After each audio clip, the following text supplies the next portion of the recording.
안녕하세요. 저는 고려대학교 산업경영공학과 DSBA 연구실의 석사과정으로 재학 중인 고유경입니다. 오늘 영상에서 리뷰할 논문은 챗GPT의 전신이라고 할 수 있는 Instruct GPT입니다. 오픈AI에서 작년 2022년 5월에 발표하였고 동해년도 뉴립스라는 컨퍼런스에 역셉이 되었습니다. 현재 인스트럭트 GPT 페이퍼의 경우에는 아카이브의 풀페이퍼 형태로 제공이 되어 있고 숏 버전이 뉴립스 홈페이지에도 공개가 되어 있습니다. 또한 오픈리뷰 사이트에서 이 논문에 대한 리뷰 히스토리를 살펴보실 수가 있고요. GitHub을 통해서 이밸루에이션 관련한 예시 샘플들을 제공하고 있습니다. 목차는 다음과 같습니다. GPT 시리즈로 대표되는 백그라운드부터 제안하는 방법론 그리고 평가까지 이어서는 챗GPT에 대해서도 간단하게 말씀드리고 마무리 짓도록 하겠습니다. 현재 보고 계시는 장표는 2018년 처음 GPT-1이 발표된 이래로 약 4년 반 동안의 이 GPT 연구들의 흐름을 연도별로 나타낸 표입니다. 제 개인적인 기억을 좀 거슬러 올라가 보자면 GPT-3가 발표되었던 2020년 가을쯤에 제가 당시 학부 시절 활동하던 인공지능 동아리에서 다음과 같은 GPT-3에 관련한 카드 뉴스를 제작한 경험이 있는데요. 우측 그림에서도 보실 수 있듯이 이 GPT-3를 통해서 라지 랭귀지 모델이라는 컨셉이 본격적으로 제안이 되고 이어서 나오게 될 GPT-4에 대한 기대감을 드러냈었습니다. 네, 결국 GPT-3가 발표되고 약 2년이 지난 시점에서 오픈AI는 강화학습이라는 새로운 키를 들고 이 GPT 연구의 발전 방향을 수립하게 됩니다. 바로 Instruct GPT라고 불리는 모델입니다. 약 6개월 뒤에는 Instruct GPT의 연장선이라고 볼 수 있는 챗 GPT, 다른 말로는 GPT 3.5를 발표를 하게 되는데요.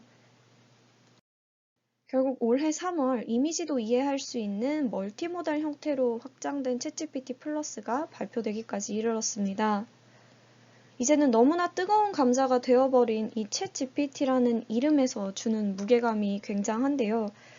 사실 언어 모델이 너무 거대해지다 보니 결국 앞으로 NLP 시장이 빅테크 기업에 종속된 흐름으로 가게 되지는 않을까 하는 우려도 개인적으로 갖고 있기는 합니다. 네, 이와는 별개로 이 인공지능과 플랫폼 시장의 게임 체인저로 등장한 이 챗GPT가 어떤 흐름을 가지고 어떤 출발점에서 시작된 연구인지 본 영상을 통해서 살펴보도록 하겠습니다. 네, 가장 먼저 GPT-1입니다. GPT-1은 트랜스포머의 디코더 구조를 기반으로 총 12개의 레이어를 쌓아 올려서 만든 구조로 이루어져 있습니다. 이 GPT-1을 사전 학습하기 위한 오브젝티브로는 랭귀지 모델링이라는 태스크가 활용이 됩니다. 랭귀지 모델링은 아래 그림에서 보실 수 있듯이 특정 시퀀스를 구성하는 토큰들이 순차적으로 하나씩 모델에 입력이 될 때 주어진 토큰의 시퀀스를 바탕으로 그 다음에 위치하게 될 토큰을 순차적으로 예측하는 오토 리그레시브한 특징을 가지고 있습니다. GPT-1이 발표된 이후에 다음과 같은 리서치 퀘스천이 던져지게 됩니다. 바로 파인 튜닝 없이 제로샷으로 다운스트림 태스크를 풀 수 있는 방법은 없을까에 관한 질문인데요. 여기서 말하는 파인 튜닝이라 함은 다운스트림 태스크에 대한 별도의 파라미터 업데이트 과정을 말합니다. GPT-2 연구진은 이에 대한 퀘스천에 대해 답하기 위해서 직접 구축한 대량의 웹 기반의 데이터셋인 웹 텍스트라는 것을 구축을 하게 되고 배치 사이즈를 비롯해서 인풋 랭스 그리고 보캡 사이즈, 모델 사이즈까지 확 증대를 해서 GPT-2라는 형태로 발표를 하게 됩니다. 이 GPT-2는 굉장히 중요한 인컨텍스트 러닝이라는 특성을 가지게 되는데요. 이 사전학습에 활용됐던 웹텍스트라는 데이터셋 안에서는 현재 빨간 박스 안에서 표시된 예시와 같이 번역에 관련된 그런 문장들도 다수 포함하고 있습니다. 예시로 나와 있는 번역뿐만 아니라 요약이라든지 혹은 QA와 같은 다양한 다운스트림 태스크에 대한 정보를 이미 사전학습 과정에서 배우게 되기 때문에 실제로 우리가 풀어야 할 다운스트림 태스크에 대한 데이터에 대해서 별도의 파라미터 업데이트 과정을 거치지 않더라도 바로 인풋 시퀀스에 이 태스크에 대한 지시사항인 프롬프트를 추가하기만 하면 모델 업데이트 과정 없이도 바로 제로샷으로 정답을 생성을 할 수 있게 됩니다. 이 GPT-2의 경우에는 모델 사이즈에 따라서 스몰부터 엑스트라 라지까지 총 4가지 버전으로 공개가 되었는데요. 가장 큰 엑스트라 라지 모델의 경우에는 레이어를 최대 48개까지 쌓은 형태로 구성이 되어 있습니다. GPT-2를 통해서 제로샷 그리고 퓨전 러닝의 가능성을 봤던 연구진은 바로 다음 해 2020년 스케일을 확 키워서 총 175빌리언의 파라미터를 가진 96개의 레이어로 구성된 GPT-3를 발표하게 됩니다. 네, 여기서도 역시 인컨텍스트 러닝이라는 개념이 주요하게 자리 잡고 있는데요. GPT-2에서의 인컨텍스트 러닝과는 다소 차이가 있는 개념입니다. 네, 바로 모델이 태스크에 대한 정보를 참고해서 추론을 할 수 있도록 인풋 시퀀스에 예제로 표현되는 이 데몬스트레이션을 추가하는 것입니다. 이 데몬스트레이션은 이제 트레이닝 데이터에서 랜덤으로 총 32개의 문장을 뽑아서 인풋 시퀀스에 연결하는 방식으로 추가가 됩니다. 따라서 아래 3가지 그림 예시를 보시면 이제 제로샷의 경우에는 다운스트림 태스크가 트랜스레이션, 번역이라고 가정을 했을 때 단순히 태스크에 대한 디스크립션과 실제로 모델이 번역해야 하는 대상에 대한 프롬프트만 제공이 된다면 원샷이나 퓨샷의 경우에는 이 번역 태스크에 참조할 수 있도록 데몬스트레이션 예제를 하나 혹은 여러 개로 이어 붙여서 인풋 시퀀스를 구성하는 것을 볼 수 있습니다. 또한 아래 표를 통해서 이제 GPT-3 모델이 오픈AI 홈페이지를 통해서 API가 공개가 되었을 때 모델 사이즈에 따라서 총 4개의 버전으로 공개가 되었다는 점이고 각 토큰별 가격은 다음과 같이 책정이 되었다고 합니다. 네, 본 논문에서는 이 GPT-3의 근본적인 문제점으로서 다음과 같은 현상을 지적을 합니다. 바로 라지 랭귀지 모델이라면 한 번쯤 지적이 되었을 법한 할루시네이션, 즉 사실이 아님에도 사실인 것처럼 텍스트 시퀀스를 지어내거나 혹은 특정 그룹에 편향된 그리고 유해한 텍스트를 생성하는 경우 그리고 무엇보다 사용자 지시를 따르지 않는 그런 결과물을 생성한다라는 점입니다. 이러한 현상의 근본적인 원인으로서 본 논문에서는 이 라지 랭귀지 모델이 사전 학습되는 랭귀지 모델링 오브젝티브가 사용자의 지시를 따르는 측면에 있어서 전혀 얼라인되지 않기 때문이다라고 주장을 하고 있습니다. 미스얼라인이라는 표현을 논문에서 활용하고 있는데요. 네, 여기서 이 모델 얼라인먼트라 함은 정리해보면 인간의 의도에 맞게 동작하도록 이 랭귀지 모델을 조정하는 과정이라고 볼 수 있습니다. 랭귀지 모델링 오브젝티브의 경우에는 주어진 텍스트 시퀀스를 바탕으로 다음에 올 토큰을 맞추는 과업이기 때문에 사실 사용자의 지시를 편향 없이 안전하게 따를 수 있는지 그리고 주어진 프롬프트를 바탕으로 실제 사실에 입각한 생성문을 만들 수 있는지 무엇보다 그 생성문이 사용자에게 도움이 되는지 여부에는 전혀 영향을 미칠 수 없다라는 점입니다. 따라서 본 논문에서는 얼라인먼트를 주요 목표로 잡고 있습니다. 즉, 사용자의 의도에 맞게 모델이 작동하도록 학습 과정에 약간의 변주를 주고자 하는 것입니다. 네, 이때 사용자의 의도라 함은 명시적 그리고 암묵적 의도로 나눠볼 수 있는데요. 사용자의 지시를 제대로 명시적으로 따르는 경우를 이제 명시적 의도라고 정의를 하고 있고 암묵적 의도의 경우에는 랭귀지 모델의 생성문 자체가 신뢰도를 유지하면서 편향되거나 해롭지는 않은 답변이어야 한다라는 점입니다.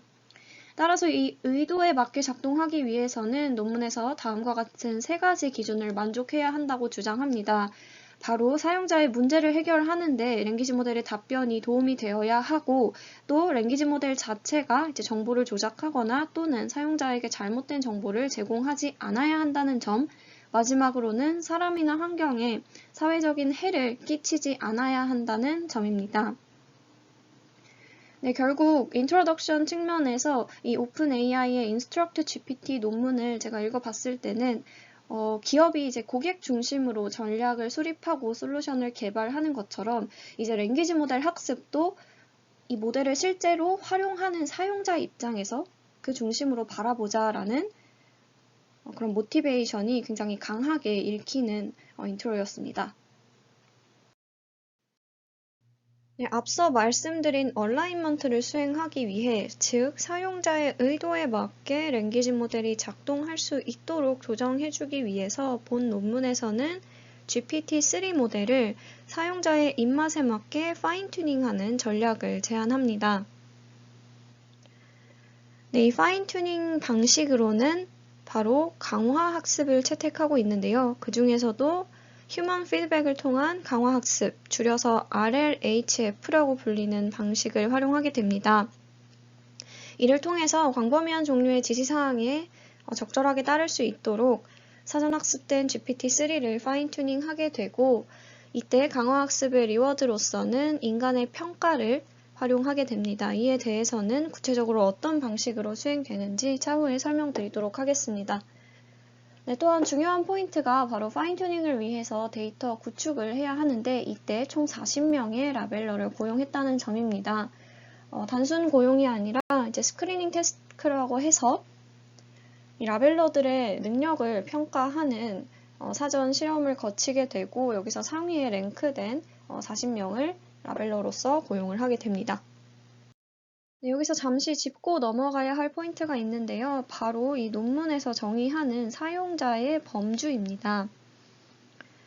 이 오픈AI에서 발표한 인스트럭트 GPT의 궁극적인 목표는 모든 사용자들의 의도에 맞게 이 파인 튜닝된 GPT-3가 적절한 응답을 생성할 수 있도록 하는 것인데요. 다만 이 논문에서 발표한 방식은 이 연구에 참여한 저자들과 라벨러들로 이 사용자의 범주가 한정된다라는 주요한 한계점이 있습니다. 사실 라지 랭귀지 모델을 다루는 연구들이라면 모두 다 직면하게 될 문제일 것이고, 그러므로 이 더욱 광범위한 사용자의 선호도를 모두 반영할 수 있는 방안은 여전한 오픈 퀘스천으로 남아 있습니다. 이 부분을 감안하고 뒤이어서 나오는 프로세스에 관한 설명을 들어주시면 좋을 것 같습니다. 네, 논문에서 제안하는 파인 튜닝 전략은 총 3가지 스텝으로 구성이 됩니다. 이 인스트럭트 GPT 논문에 포함된 그림을 발췌해 온 것인데요. 차례로 스텝별로 살펴보도록 하겠습니다. 네, 첫 번째는 데몬스트레이션 구축, 그리고 슈퍼바이스드 러닝 방식으로 파인 튜닝을 수행하는 단계입니다. 여기서 말하는 데몬스트레이션 데이터라 함은 프롬프트와 그에 따른 응답으로 이루어진 쌍을 말하고요. 총 13,000개 정도의 데이터 크기를 가집니다. 그리고 이때 프롬프트는 라벨러가 직접 작성한 경우도 있고, 또 오픈AI의 API를 통해서 수집된 실제 사용자들의 프롬프트도 포함이 됩니다. 이에 대한 자세한 비율은 논문의 어펜딕스에 나와 있으니 궁금하신 분들은 참고를 하시면 될 것 같고요. 네, 그리고 이 프롬프트에 대응하는 응답의 경우에는 이제 40명의 라벨러들이 직접 주어진 프롬프트에 대한 답변을 작성하게 됩니다. 이 API를 통해서 수집된 데이터의 경우에는 이제 다음과 같은 케이스로 좀 분류를 해볼 수가 있고, 역시나 생성이나 그리고 오픈 도메인 QA와 같은 그런 카테고리에 좀 많은 양의 프롬프트들이 존재하고 있음을 확인할 수 있습니다. 그리고 우측표는 각각 하위 카테고리에 따른 프롬프트 예시입니다. 얘도 역시 참고만 해주시면 될 것 같고요. 네, 이렇게 해서 한 13,000개 정도의 데몬스트레이션 데이터 쌍을 휴먼 라벨러에 의해서 구축한 이후에는 GPT-3 모델을 슈퍼바이스드 러닝 방식으로, 즉 사전학습과 동일한 랭귀지 모델링 오브젝티브를 수행하면서 파인 튜닝 작업을 거치게 됩니다. 1.3빌리언, 6빌리언, 그리고 175빌리언 총 3가지 버전의 모델을 학습을 하였고 16에폭 정도를 학습을 했다라고 논문 본문에서 밝히고 있습니다. 또한 밸리데이션 데이터셋으로는 이제 RM 스코어라고 해서 뒤이어서 바로 설명드릴 리워드 모델의 결과값을 최종 SFT 모델을 선정하는 기준으로서 활용하고 있습니다. 네, 두 번째 단계입니다. 인간의 선호도를 반영한 비교군 데이터를 구축하고 리워드 모델을 학습하는 단계입니다. 리워드 모델이라는 이름에서도 예상하실 수 있듯이 바로 뒤이어서 나올 또 세 번째 단계인 강화 학습을 위해서 활용되는 모델이고요. 일단 컴패리즌 데이터부터 살펴보게 되면 이제 각 프롬프트에 대응하는 4개에서 9개의 응답 생성 결과물을 대상으로 라벨러가 어떤 응답이 가장 적절한지에 따라서 선호도 순위를 매기게 됩니다. 네, 이때 총 33,000개 정도의 프롬프트가 활용이 되고요. 이는 앞서 말씀드렸듯이 오픈AI의 API를 통해서 수집된 프롬프트 그리고 라벨러가 직접 작성한 프롬프트를 모두 포함합니다. 네, 좌측 그림에서도 보실 수 있듯이 이제 예시로 다음과 같이 달 착륙에 대한 것을 이제 6살 아이에게 설명해 봐라 라는 프롬프트가 주어졌을 때 총 ABCD 4개의 응답이 존재한다면 이 4개의 응답 중에서 어떤 응답이 가장 적절한지에 따라서 라벨러가 나름의 순위를 매기게 되고 이때 라벨러가 선호하는 답변을 예측하는 리워드 모델을 학습하게 됩니다. 이 리워드 모델의 입력 값은 바로 프롬프트와 리스폰스 쌍이고요. 그리고 출력은 이 프롬프트에 대해서 이 응답이 적절한지에 따른 리워드 값, 즉 스칼라로 구성이 됩니다. 이때 로스 펑션의 경우에는 아래 수식과 같이 이제 2개씩 응답 조합을 생성해서 1대1로 비교하는 과정을 거치게 됩니다. 즉 하나의 프롬프트당 총 K개의 리스폰스가 존재할 때 K 컨비네이션 2개의 비교군 조합이 생성이 되는 것입니다. 네, 따라서 비교군 조합이 하나씩 생성이 됐다면 W 그리고 L로 표현된 2개의 응답이 있을 때 이 X라는 프롬프트에 대해서 라벨러가 더 선호하게 됐던, 선호도가 더 높았던 리스폰스를 YW로 정의하고 선호도가 낮은 리스폰스를 YL로 정의를 하게 됩니다. 네, 이때 리워드 모델을 통해서 나온 스컬러 보상값의 차이를 기준으로 이 로스 펑션이 계산이 되고요. 결국에는 이 두 리워드의 차이가 클수록 이 로그가 씌워지고 앞에 마이너스가 붙었기 때문에 로스가 감소하게 됩니다.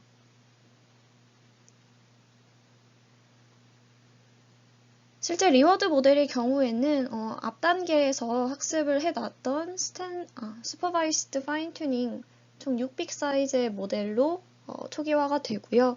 이 경우에는 과적합을 방지하기 위해서 1회분만 학습을 했다라고 논문에서 밝히고 있습니다. 네, 앞서 학습한 리워드 모델을 활용해서 마지막 단계로는 바로 강화 학습을 통해 GPT-3를 최종적으로 파인 튜닝하는 단계입니다. 논문에서 활용한 강화 학습 기법은 PPO라는 알고리즘입니다. 이어서 진행하기 전에 먼저 강화학습에 대한 간략한 컨셉 위주로 좀 짚고 넘어가도록 하겠습니다. 강화학습은 행동의 주체가 되는 에이전트가 특정 환경과 상호작용하면서 주어진 상태에서 특정 행동을 취하고 그리고서는 환경으로부터 받는 보상에 따라서 최적의 정책을 스스로 학습해 나가는 방법을 말합니다. 이때 중요한 포인트는 에이전트는 보상의 가중합의 기대값인 리턴을 최대화하는 방향으로 폴리시를 지속적으로 업데이트를 하게 되고 환경은 계속해서 에이전트에게 보상을 주고 또 전이 확률에 따른 다음 스테이트를 알려주는 그런 과정을 거치게 됩니다. 네, 이를 랭귀지 모델 태스크에 치환해서 살펴보게 되면 아래와 같은 표로 정리를 해볼 수가 있을 것 같습니다. 우선 여기서는 에이전트와 폴리시가 크게 구분이 되지 않습니다. 바로 주어진 텍스트 시퀀스를 바탕으로 다음에 올 토큰을 예측하는 이 랭귀지 모델 자체를 말하게 되겠고요. 그리고 이 에이전트가 취할 수 있는 액션에 대한 종류는 랭귀지 모델을 구성하고 있는 보캡 사이즈만큼의 모든 토큰이 될 것입니다. 또한 observation space의 경우에는 이 보캡 사이즈를 시퀀스 랭스만큼 제곱한 개수로 확장이 될 것이고 이 에이전트가 최대화해야 하는 이 리워드 펑션의 경우에는 적절히 정의된 오브젝티브 펑션으로서 구성이 될 것입니다. 네, 사실 이 논문에서 활용하고 있는 이 PPO 기법에 대해서 다 이해를 하기 위해서는 강화학습의 초창기 방법론부터 시작을 해서 뭐 환경의 확률 구조를 아느냐 모르느냐에 따라서 모델 베이스드, 모델 프리러닝으로 나뉘고 또 그 모델 프리러닝 안에서도 이 밸류 펑션을 업데이트하는 주기가 에피소드 단위인지 타임 스텝 단위인지에 따라서 몬테카를로 그리고 템포럴 디퍼런스로 나뉘게 되고 또 그 중에서도 비헤이비얼 폴리시와 타겟 폴리시가 다른 이 오프 폴리시 템포럴 디퍼런스에 해당하는 큐러닝 또 그 큐러닝의 문제점을 바탕으로 계속해서 발전을 하게 되어서 나온 폴리시 그레디언트까지 이 폴리시 그레디언트의 변형격으로 나오게 된 알고리즘이 바로 PPO이기 때문에 이 모든 스텝들을 다 하나씩 언급을 드리기에는 이 해당 리뷰 영상의 범위를 상당히 많이 벗어난다라고 판단을 했고 따라서 혹시라도 이 강화학습 PPO를 제대로 잘 이해하고 싶으신 분들이라면 따로 강화학습을 공부를 하시는 것을 추천을 드리고요. 다만 본 영상에서는 정확히 PPO에 대해서 뭐 수식적으로나 알고리즘적으로나 파지는 않고 이 인스트럭트 GPT 논문에서 PPO를 어떤 컨셉으로 활용했는지에 초점을 맞춰서 설명을 드리도록 하겠습니다. 네, 다시 해당 장표로 돌아와서 살펴보도록 하겠습니다. 두 번째 스텝에서 학습되었던 리워드 모델을 리워드 펑션으로 활용을 해서 이 PPO 알고리즘을 적용한 상태에서 리워드 펑션을 최대화하도록 GPT-3를 파인 튜닝하게 됩니다. 그리고 이때는 약 31,000개의 API를 통해서 수집된 프롬프트 데이터셋으로 파인 튜닝을 하게 되고 이렇게 해서 완성된 모델을 인스트럭트 GPT라는 이름으로 정의하게 됩니다. 이 파인 튜닝 과정에서 초기 폴리시 즉 처음에 시작점이 되는 초기화된 언어 모델의 경우에는 이 데몬스트레이션 데이터와 GPT-3를 사전학습할 때 활용했던 데이터의 일부를 샘플링을 해서 이 GPT-3 모델을 한 2회폭 정도 파인 튜닝한 이 세 가지 버전의 모델을 말하게 됩니다. 네, 이렇게 초기 폴리시 언어 모델을 가지고 이 리워드 모델을 밸류 펑션으로 해서 PPO를 통해 폴리시를 최적화하게 됩니다. 이때 폴리시를 최적화한다라는 것은 리워드 펑션이 최대화되는 방향으로 GPT-3를 구성하고 있는 파라미터를 업데이트한다라는 말과 동일합니다. 따라서 오브젝티브 펑션은 아래 수식과 같이 정의가 되고요. 이 리워드 펑션을 최대화하는 것에 이어서 다음과 같이 베타와 감마가 코에피션트로 붙은 이 두 개의 텀이 추가가 됩니다. 차례로 살펴보도록 하겠습니다. 먼저 이 첫 번째 베타로 정의된 페널티 텀의 경우에는 KL 다이버전스를 바탕으로 정의가 되는 텀입니다. 네, 원래 PPO 알고리즘이라 함은 새롭게 업데이트되는 폴리시가 이전 폴리시와 너무 멀어지지 않게 제한을 두는 파라미터 변동폭에 제약을 두는 그런 텀을 말합니다. 이렇게 해주는 이유는 이런 페널티를 적용하지 않았을 때 단순히 리워드를 높게 받기 위해서 좀 잘못된 방향으로 폴리시가 업데이트 될 수 있기 때문에 이러한 현상을 방지하기 위한 장치라고 이해를 해주시면 되고요.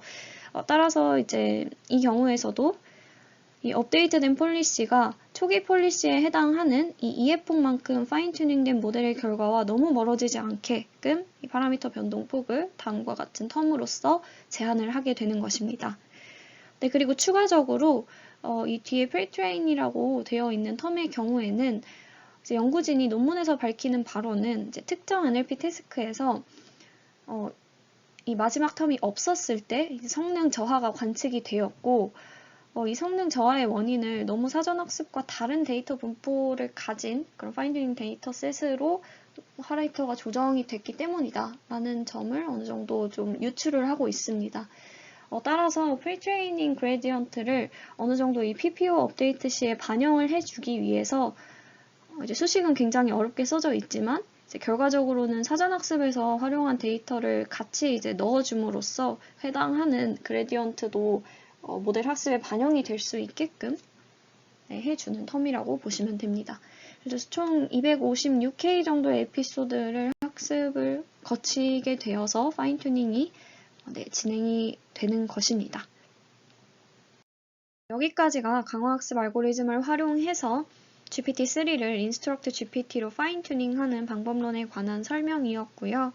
정리해보자면 결국에 사전학습에서 활용됐던 데이터보다는 훨씬 적은 양의 데이터를 휴먼 라벨러와 그리고 오픈AI의 API를 통해서 수집한 프롬프트 데이터를 바탕으로 파인튜닝을 진행을 하고 그 과정에서 이제 라벨러의 선호도가 반영된 리워드 모델을 추가적으로 학습을 해서 이 리워드 모델을 가치 함수로서 활용을 한 뒤에 이 강화학습 PPO 알고리즘을 통해 최종적으로 파인튜닝을 수행하는 일련의 과정이 바로 Instruct GPT를 구축하는 그런 과정이었습니다.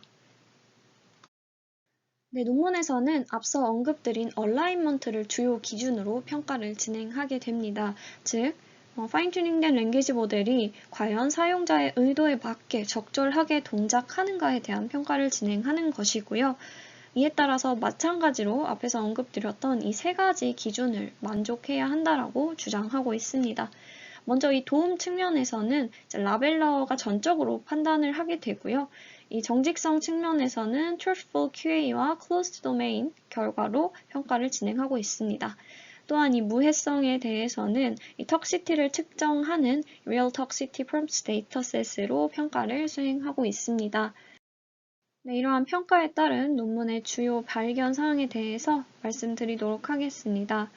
네, 먼저 논문에서는 이 라벨러들의 평가 결과 GPT-3보다 Instruct GPT가 훨씬 더 큰 그런 선호도를 받고 있다는 점을 주장하고 있습니다. 어떠한 학습 데이터 생성에 참여하지 않은 라벨러들에게도 Instruct GPT가 충분히 좋은 평가를 받았다는 점을 아래와 같은 표를 통해서 주장을 하고 있습니다. 네, 지금 보시면 총 5가지 비교군의 모델이 있을 때 이 논문에서 제안하는 PPO 그리고 PTX 이 2가지 모델이 가장 높은 레이트를 항상 기록하고 있는 것을 확인할 수가 있고요. 이 좌측의 held out workers가 실제 학습 데이터 생성에 참여하지 않은 라벨러들을 일컫는 단어입니다.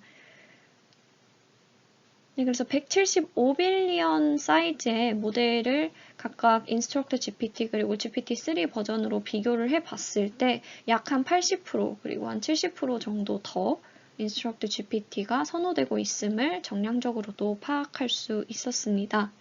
네, 또한 표를 통해서는 나오진 않지만 논문 인트로덕션에서 이제 1.3 빌리언 사이즈의 Instruct GPT 모델이 훨씬 더 큰 100배 이상은 큰 이 GPT-3 모델보다 더 선호되는 그런 우수한 결과를 보인다라고도 주장을 하고 있습니다. 네, 다음은 이 GPT-3에 비해서 Instruct GPT가 Truthfulness의 측면에서 개선되었다는 점입니다. Truthful QA 벤치마크 데이터셋을 이제 휴먼 이밸류에이션 한 결과가 바로 좌측 하단에 있는 플롯인데요.